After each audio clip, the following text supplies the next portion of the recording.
Hi water sign, Cancer, Pisces, and Scorpio. Kumusta po kayo guys? Okay, so water sign, maraming salamat po sa walang sawang pagsubaybay sa ating mga daily gabay. And kung kayo ay bago pa lang sa ating channel, mag-subscribe na po kayo guys.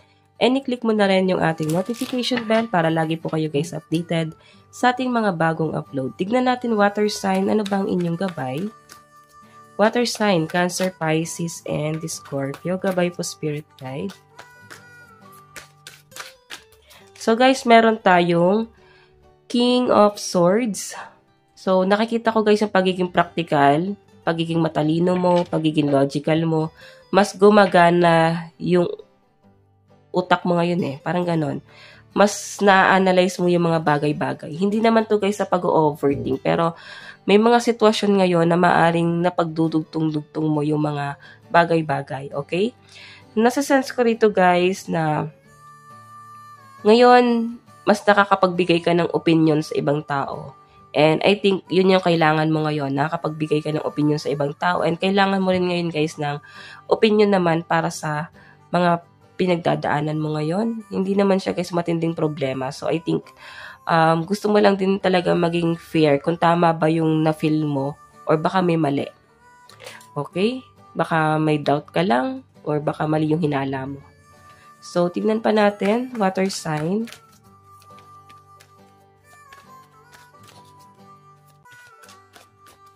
So, guys, meron tayong King of Swords. Parang ang sinasabi kasi rito, guys, parang merong isang sitwasyon na parang gusto mo ma-overcome. Or merong isang sitwasyon dito ngayon na parang ina-analyze mo eh. Mas pinapagana mo talaga yung utak mo ngayong araw. So, kung ano man yung ina-analyze mo ngayon, guys, duda mo na to sa isang tao or sa isang sitwasyon. Okay? I think meron kang isang bagay na sinusubok ngayon. At nasusubukan mo ngayon yung bagay na yan. Okay? So, tingnan pa natin, guys. Meron tayong, ayan, medyo may, parang may energy na parang galit. So, I think meron kang nakakadil na isang tao na para bang negative energy, galit, ganyan, may pagtatalo, may conflict, parang gigil yung nafe-feel ko guys, may relocation, so I think may lumayo, mas piniling umalis, mas piniling dumistansya. Yun ang nasa-sense ko rito guys. So titignan pa natin. Ano tong King of Swords?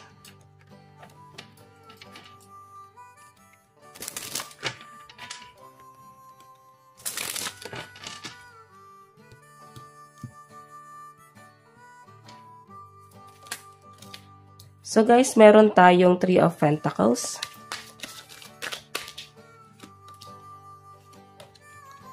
So guys, sa pinapakita kasi sa akin dito, Three of Pentacles patungkol sa pera. Okay, may nakikita ko dito siguro may issue about money ngayong araw. Okay, nasa sense ko sa'yo na para bang medyo medyo magiging busy ka ngayon, abala, ganyan. May mga bagay na hindi mo mapupuna. Parang late mo na marirealize tong struggle na to sa financial. Iba sa inyo guys, siguro medyo nagiging materialistic ka, water sign. Medyo nagiging magastos ka. Hindi mo masyado na-manage yung pera mo. Okay? Parang tuloy-tuloy lang yung paglabas ng pera na hindi mo na pag-iisipan.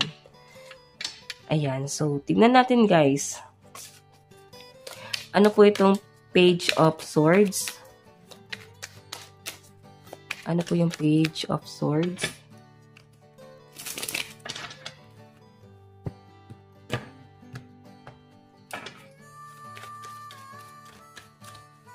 Meron tayong 8 of Cups, may tinatalikuran. Or meron kang tatalikuran. Meron kang isang tao na malapit sa buhay mo na maaring limitahan mo kasi puro water to guys, so struggle. Tapos ganun-ganun pa siya, oh. Prince of Cups. So, umpisa lang siya guys, may partnership. So, nafe-feel ko rito guys, kilalanin mo muna yung mga taong pinapapasok mo sa buhay mo. Kasi pwedeng, ito ay hanggang umpisa pa lang guys. Baka i-take advantage ka niyan guys. Kasi may pagtalikod ako nakikita rito. So, pwedeng talikuran ka niyan guys. Pagdating ng araw na ikaw naman yung may problema. Prince of Cups. Okay? So, I think may mga worry ka rin kasi pwedeng gusto niyang Or pwede may doubt ka na baka gusto niyang kunin lahat ng meron ka. Okay? So, hayan. Tignan natin ano tong Knight of Swords.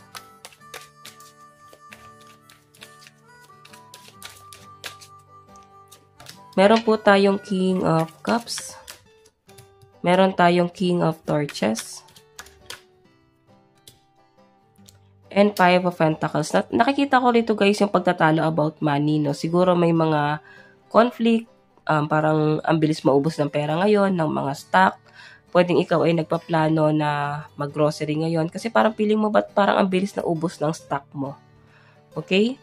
King of Cups, guys, kung makita mo, sala sa lamig, sala sa init, no? Nagtatalo yung fire and water. So, I think, mayroon energy rito, guys, na hindi nagkakasundo at pwede ang pinagtatalunan, guys. Parang nonsense. Nonsense. Kung ano man yung pinagtalunan nyo ng taong to, guys, parang hindi naman ganun katindi. But I mean, parang napakaliit na bagay na parang lumala siya, guys. Okay, kasi may pagtatalo rito, oh. So, kung makita nyo guys, pataasan ng pride. Walang gusto magpakumbaba rito. Okay? So, tingnan natin guys, pagdating sa love life mo.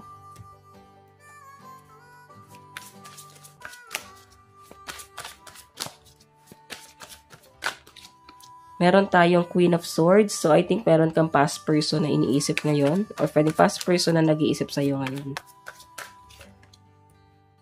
May nakikita ko guys, Seven of Pentacles.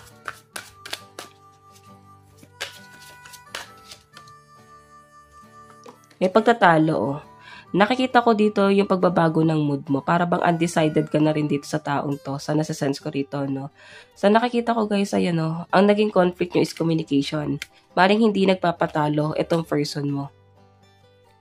Medyo nagiging defensive ka rin. Okay, kung makita mo yung energy mo, sa energy niya, Queen of Swords kasi guys, straightforward, no? Nakapokus siya sa kanyang pentacles, nakapokus siya sa kanyang career, sa trabaho, and walang distraction. Alam niya kung ano yung gusto niya mangyari. So, sa nakikita ko rito guys, kasi parang ang nagiging conflict niyong dalawa, medyo defensive yung energy mo. Siguro, pabago-bago ka ng mood. Hindi mo na rin maintindihan yung sarili mo. Pwedeng wala siyang time sa'yo. Pwedeng yon. Pwede nang hihingi ka ng time sa kanya pero hindi niya guys mabigay. Pero sa ngayon guys, sa nasa-sense ko sa'yo, hindi ka na desidido eh. Okay, so tignan natin guys, ano pang ipapakita? Advice. Meron tayong love. So I think talagang ngayon ay nakapokus ka rin sa love life mo. Karmic relationship. So, I think, yes, mahal mo tong taong to. Mahal ka rin naman niya. Pero guys, karmic mo kasi to eh. Hindi talaga kayo mag-work. Oo. Lalo na guys, pagdating sa financial. Kasi parang hilahan kayo pababa. Okay? Kumbaga, yung isa gusto makuha yung success. Tapos yung isa para bang laro-laro lang ang lahat. Okay, so guys, ang lucky number mo is 3 and 24. Tignan pa natin ang inyong advice. Meron tayong go for it. Ano ba yung iniisip mo? Ano ba yung gusto mong mangyari? Gawin mo yon, i-pursue mo yon kasi pwedeng doon ka mas maging successful. Okay? So, water sign, ito lang naman po ang inyong reading. Hanggang sa muli. God bless and love you. Thank you.